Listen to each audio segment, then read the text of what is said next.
Professeur Demi Moulania, vous êtes ici à Nairobi au Kenya où vous participez à ce congrès de l'opposition. Qu'est-ce que les Congolais doivent attendre? Pourquoi vous avez décidé de vous retrouver ici, vous les opposants? Bon, je crois que c'était finalement un devoir patriotique, un devoir patriotique. Le pays se meurt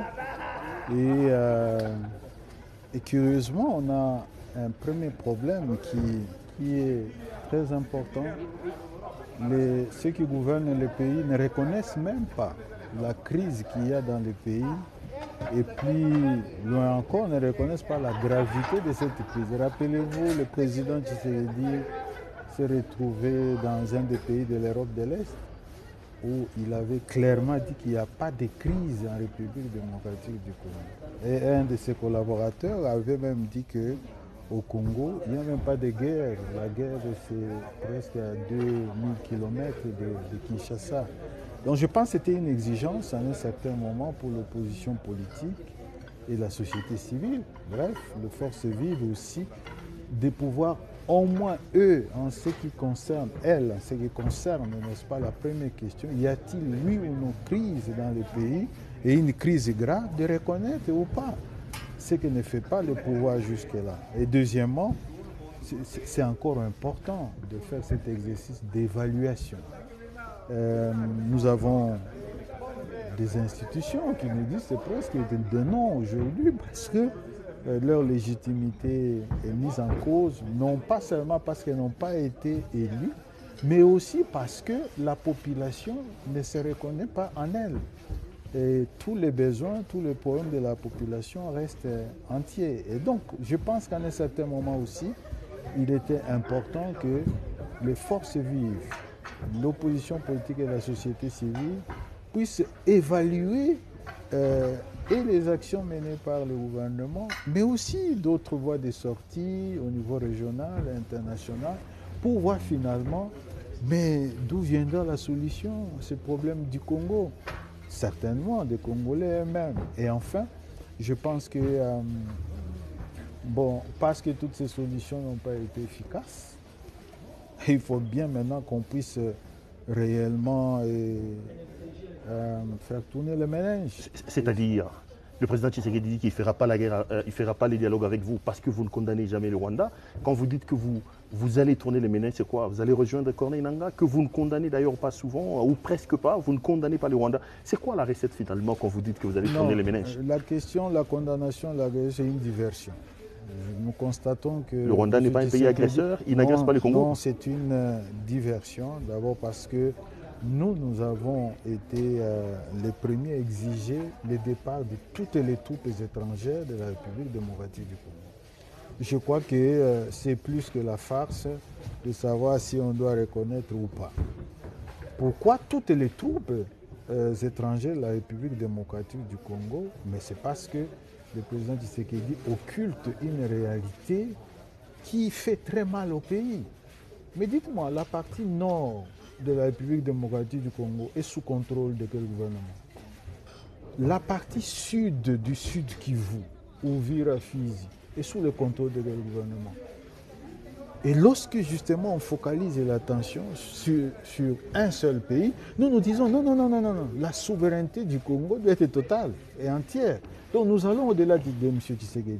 La deuxième chose, c'est que M. Tshisekedi a eu l'occasion de faire acter contradictoirement l'agression, la présence des troupes étrangères rwandaises sur le sol congolais. À Washington, devant témoins, lisez les deux accords signés à Washington. L'accord sur les principes fondamentaux et l'accord définitif entre le Rwanda et la RDC. M. Tshisekedi n'a pas fait mentionner que le Rwanda a agressé le Congo. Lisez aussi l'accord de Doha. Mais nulle part, on a fait mentionner que notre pays est victime de l'agression. Alors si lui, qui a la charge du pays, ne fait pas mentionner que le pays est agressé, vous voulez que ce soit qui le fasse? Et enfin, il faut faire très attention. Le pays va très mal. Prenons la dimension sécuritaire, Pérou. On parle beaucoup du Rwanda.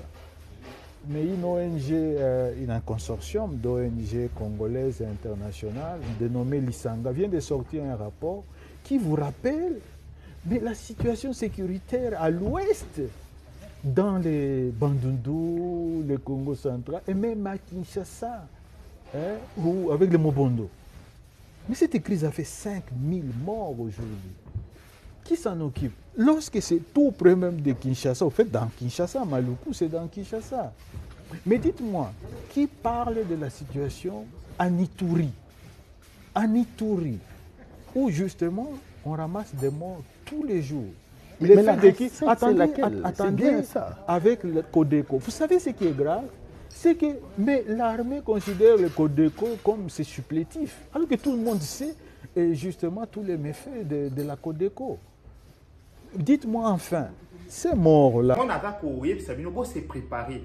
Bon, ça l'a étonné que les Congolais moko azako promouvoir makambo ba Rwandais. Au moins les Congolais moko à tout moment ceux qui explorent moko salami na Rwanda, il passe son temps à promouvoir yango qui ba explore ou ko salama na Congo. C'est parce que bazali ba Congolais d'origine mais Rwandais idéologique. Dès n'a expliqué bino mot par mot.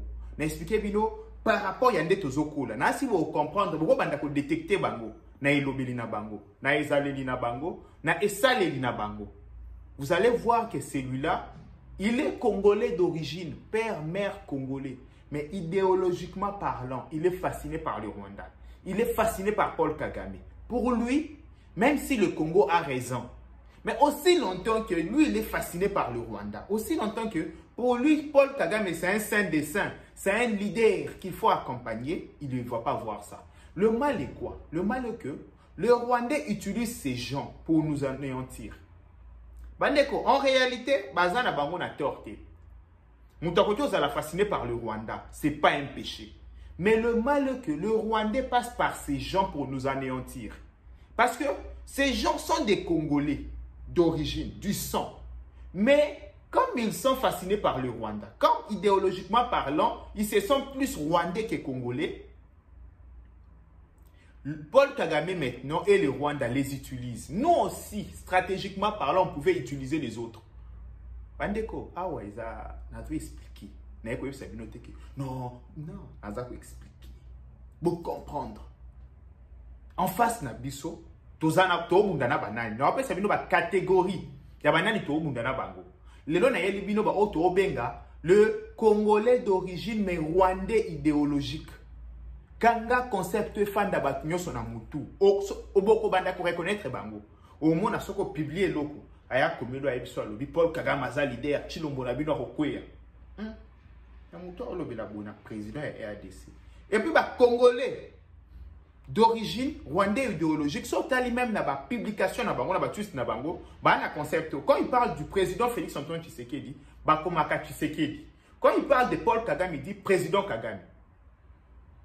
Landa ba tweet au comprendre fascination wana wapi, respect wana parce que idéologiquement parlant, ils pensent que Kagame est son président.